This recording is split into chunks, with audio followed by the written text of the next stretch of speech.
નમસ્કાર મિત્રો, સ્વાગત છે તમારું મારી YouTube ચેનલ ગુરુજી ઓનલાઈનમાં। જો મિત્રો ચેનલ પર તમે નવા હોય તો ચેનલને સબસ્ક્રાઇબ કરો, લાઈક કરો અને તમારા મિત્રો સાથે શેર કરો, જેથી આવનાર એજ્યુકેશનને લગતા તમામ વિડીયો તમને સમયસર જોવા મળી રહે। ચાલો મિત્રો, આજે એક એજ્યુકેશનના નવા વિડીયો સાથે એક નવા ટોપિક સાથે મળીએ। મિત્રો, આજના વિડીયોમાં આપણે ધોરણ 5 ગુજરાતી વિષયની એકમ કસોટી જોવાના છીએ, જેની અંદર એકમ 5 થી 8ના પ્રશ્નો આપણને પૂછાવાના છે। તો પ્રથમ પ્રશ્ન જોઈએ। કોઈપણ એક વિભાગ પસંદ કરી તેને આધારે પ્રશ્નોના ઉત્તર લખો। અહીંયા મિત્રો એક ફકરો તમને આપ્યો છે, એ ફકરાનો તમારે બરાબર અભ્યાસ કરી લેવાનો છે। ત્યારબાદ એ ફકરાના આધારે જે નીચે પ્રશ્નો પૂછ્યા છે એના આપણે જવાબ લખવાના પ્રયત્ન કરવાના છે। પ્રથમ પ્રશ્ન છે મિત્રો, અભિષેક દત્ત ગાઈડ એટલે? તો એનો જવાબ આવશે બી, અભિષેક દત્ત માર્ગદર્શક। ત્યારબાદ પ્રશ્ન 2 જોઈએ। દિગ્વિજયને જુરાસિક યુગમાં શા માટે જવાની ઈચ્છા હતી? તો એનો જવાબ આવશે જુરાસિક યુગમાં જઈ ડાયનાસોર જોવા ઈચ્છતો હતો। ત્યારબાદ TS1નું પૂરું નામ લખો। તો ટાઈમ શટલ 1। ત્યારબાદ ચોથા નંબરનો પ્રશ્ન જોઈએ। TS1નો ઉપયોગ જણાવો। તે એક સમયમાંથી બીજા સમયમાં મુસાફરી કરવાનું વાહન હતું। ત્યારબાદ પાંચમા નંબરનો પ્રશ્ન, 2094ના વર્ષ પછીનું વર્ષ ખાલી જગ્યા છે, તો 2094 પછીનું વર્ષ આવશે 2095 જવાબ। ત્યારબાદ વિભાગ નંબર 2 જોઈએ। અહીંયા કાગડા અને કાબર વિશે વાત કરેલી છે, તો એના પ્રશ્નોના જવાબ આપણે જોઈએ।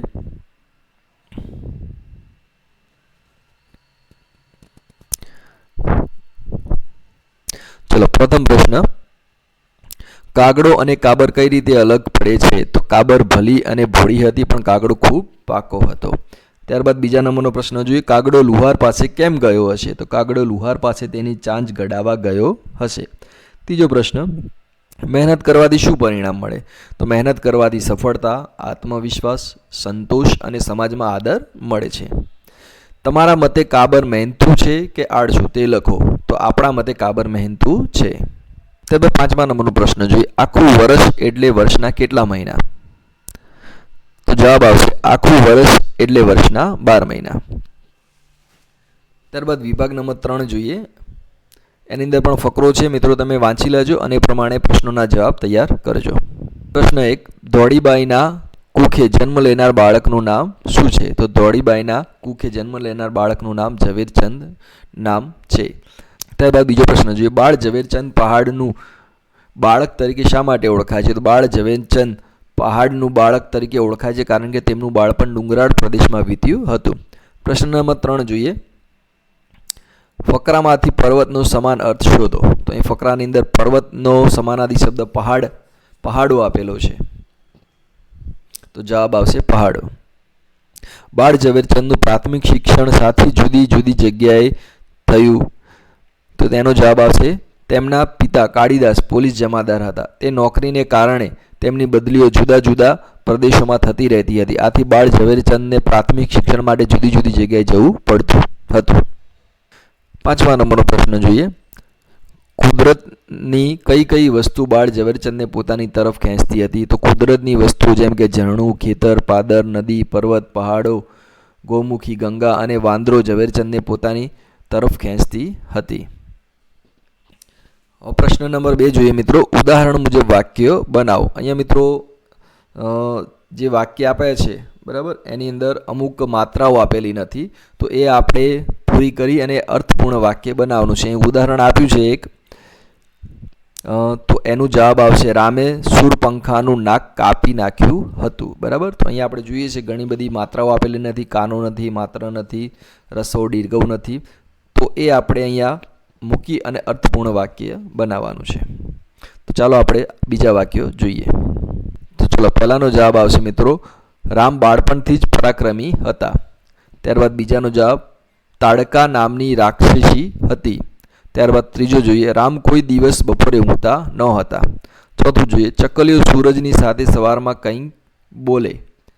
પાંચમું જોઈએ, ગિરનાર પાવાગઢ કરતાં ઊંચો છે। છઠ્ઠું, નર્મદા ગુજરાતની સૌથી મોટી નદી છે। સાતમું, ડમરું તુલસી કરતાં ઊંચું છે। આઠમું જોઈએ, ચોમાસામાં ધરતીએ લીલી સાડી પહેરી હોય એવું લાગે છે। નવમું જોઈએ, બગીચામાં સુંદર લીલોતરી હતી। 10મું જોઈએ, એક મંદિર પાસે પૂજારી ઊભા હતા। 11મું જોઈએ, રાજા સુંદર સિંહાસન પર બિરાજમાન હતા। 12મું જોઈએ, ડાયનાસોરના પગ વિશાળ વડના થડ જેટલા જડ હતા. 13મું જોઈએ, રામ અને સીતા વનમાં ઝાડ નીચે બેસી વાત કરતા હતા. 14મું જોઈએ, રામ અને લક્ષ્મણ રાજા દશરથના પુત્ર હતા. 15મું જોઈએ, સુંદર અને સુશીલ જાનકી મારી પત્ની છે. પ્રશ્ન નંબર 3 જોઈએ મિત્રો, કયો શબ્દો નજીકના અર્થવાળો લાગે તેના ઉપર ગોળ કરો. આ મિત્રો એક શબ્દો આપે છે, એની નજીકમાં એનો અર્થ શું થાય એ અહીંયા આપેલું છે, તો આપણે એના જવાબ જોઈએ. તો પહેલું છે સંશોધક, તો એનો જવાબ થશે નવું નવું શોધીએ. ત્યારબાદ ભાગોળ, તો ગામની પાદર. મુસાફર, તો યાત્રી. હરિયાળી, તો લીલોતરી. પગદંડી, તો પગથી ચાલીને જઈ શકાય તે રસ્તો. બેકાર, તો કામ ન કરે તે. દેશ, તો સ્વદેશ. અધિકાર, તો હક કરનાર. કર્કશ, તો કાગડા જેવો. સ્વરૂપવાન, તો અતિ સુંદર. પરાક્રમી, તો બહાદુરી. ત્યારબાદ સહજ, તો કુદરતી. અસુર, તો રાક્ષસ. સેવક, તો સેવા કરનાર. વ્રતધારી, તો વ્રત પાળનારું. ત્યારબાદ પ્રશ્ન નંબર 4 જોઈએ, આપેલા શબ્દોનો ઉપયોગ કરી અર્થપૂર્ણ ફકરો બનાવો. તો અહીંયા ફકરા આપેલા છે મિત્રો જવાબ રૂપે. અહીંયા તમે શબ્દો જોઈ શકો છો કે પાદર, મંદિર, પૂજારી, નદી ને પ્રસાદ. આના આધારે આપણે એક અર્થપૂર્ણ વાક્ય બનાવવાનું છે. તો પહેલો ફકરો જોઈએ, એક નાના ગામમાં પાદરમાં એક પ્રાચીન મંદિર હતું. તે મંદિરની બાજુમાં એક શાંત નદી વહેતી હતી, જેનો અવાજ મંદિરના વાતાવરણને શાંત અને પવિત્ર બનાવતો હતો. મંદિરના પૂજારી સવારે નદીમાં સ્નાન કરી ભગવાનની પૂજા કરતા અને ભક્તોને પ્રસાદ વહેંચતા. ગામના લોકો સવાર સાંજ મંદિરમાં આવી ભગવાનના દર્શન કરતા અને પ્રસાદ લઈને આનંદ અને શાંતિ અનુભવતા. આ પ્રસાદ માત્ર ખોરાક નહીં પણ ભક્તિ અને શ્રદ્ધાનું પ્રતીક હતો. ત્યારબાદ વિભાગ 2 જોઈએ, એની અંદર શબ્દો આપેલા છે જંગલ, ઝરણું, ઝાડ, વાંદરો, નોળિયો અને મિત્ર. તો આના પરથી એક ફકરો બનાવીએ મિત્રો કે એક ઘટાદાર જંગલમાં એક નાનું ઝરણું વહેતું હતું. તે ઝરણાની પાસે એક મોટું ઝાડ હતું. તેની ડાળીઓ પર એક વાંદરો રમતો હતો. એક નોળિયો પણ ત્યાં આસપાસ ફરતો હતો. વાંદરો અને નોળિયો એકબીજાના મિત્ર બની ગયા હતા. તેઓ સાથે રમતા, ખાતા અને જંગલની સુંદરતાનો આનંદ માણતા. એક દિવસ તેઓ ઝરણાની પાસે બેઠા હતા અને જંગલની શાંતિની સાથે સાથે તેમની મિત્રતાની કદર કરતા હતા. ત્યારબાદ વિભાગ 3ની અંદર જોઈએ, તો મિત્રો તમે આ રીતે પ્રયત્ન કરજો. જે શબ્દો આપેલા છે સૂરજ, અંધારું, દિશા, સવાર, પક્ષીઓ અને કલરવ. તો આના આધારે આ પ્રમાણે તમે ફકરો બનાવીને લખી શકો છો. ત્યારબાદ પ્રશ્ન નંબર 5 જોઈએ, અધૂરી વાર્તા પૂર્ણ કરો. બરાબર, અહીંયા મિત્રો મૌલિકતાના આધારે તમારે વાર્તા પૂરી કરવાની છે, જરૂરી નથી અમે અહીંયા જે વાર્તા લખી છે એ જ તમે લખી શકો. તમે તમારા વિચારો દ્વારા પણ એ વાર્તા આગળને વધારી શકો છો. તો અહીં પહેલો વિભાગ જોઈએ કે એક 8 વર્ષનો છોકરો તેની નાની બહેન સાથે બજારમાં ગયો. ચાલતા ચાલતા છોકરો આગળ નીકળી ગયો અને તેની બહેન પાછળ રહી ગઈ. તેણે પાછું વળીને જોયું. તો હવે અહીંયાથી વાર્તા તમારે મિત્રો આગળ લખવાની છે. બરાબર, અહીંયા અમે આ રીતે વાર્તા બનાવીને લખી છે. ત્યારબાદ જોઈએ તો વાર્તા આ રીતે છે, તેની નાની બહેન ગુમ થઈ ગઈ હતી. છોકરાનું હૃદય ધબકાવા લાગ્યું અને તે ચિંતાતુર બની ગયો. તેણે આજુબાજુ નજર ફેરવી પણ બહેન ક્યાંય દેખાઈ નહીં. ભીડભાડ ભરેલા બજારમાં લોકોની ભરમાર હતી અને છોકરો ગભરાઈ ગયો. તેણે બહેનનું નામ પુકાર્યું પણ કોઈ જવાબ ન આવ્યો. ત્યારે તેણે શાંત રહેવાનું નક્કી કર્યું અને યાદ કરવાનો પ્રયત્ન કર્યો કે બહેન છેલ્લી વાર ક્યાં દેખાઈ હતી. તેને યાદ આવ્યું કે તેઓ એક ફળના ઠેલાવાળા પાસે ઊભા હતા. તેણે ત્યાં પાછા જવાનું નક્કી કર્યું. જ્યારે તે ઠેલાવાળા પાસે પહોંચ્યો તો તેણે જોયું કે તેની નાની બહેન ત્યાં જ ઊભી હતી, એક સફરજન હાથમાં લઈને મુસ્કુરાતી હતી. છોકરો રાહત અનુભવીને બહેન પાસે દોડી ગયો અને તેને ભેટી પડ્યો.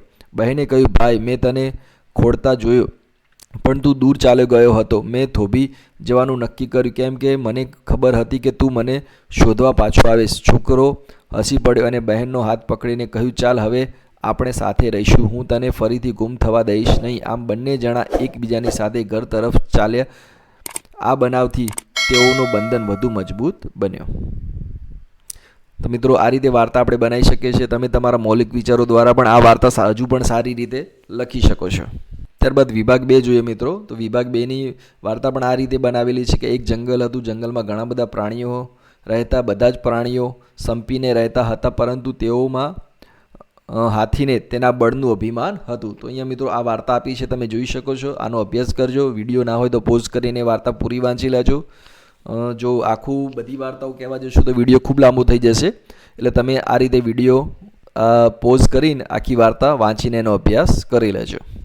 ત્યારબાદ 3જા નંબરની વાર્તા છે કે એક રાજા હતો. તે ઘણીવાર વેશ પલટો કરીને પોતાના રાજ્યની નગર ચર્ચા કરવા નીકળતા હતા તેણે મુખ્ય રસ્તા પર એક મોટો પથ્થર પડેલો જોયો. તો આ વાર્તા પણ અહીંયા આપેલી છે મિત્રો. વિડીયો પોઝ કરીને તમે સંપૂર્ણ અભ્યાસ કરીને જોઈ લેજો, જેથી તેમને ખબર પડે કે આખી વાર્તા કઈ રીતે બનાવવામાં આવી છે. તો અહીંયા આપણો વિડીયો પૂરો થાય છે. આશા રાખે છે કે વિડીયો તમને ગમ્યો હશે. જો ગમ્યો હોય તો અમારી ચેનલને સબસ્ક્રાઈબ કરજો, લાઇક કરજો અને તમારા મિત્રો સાથે શેર કરજો. મળીએ એક નવા વિડીયોમાં.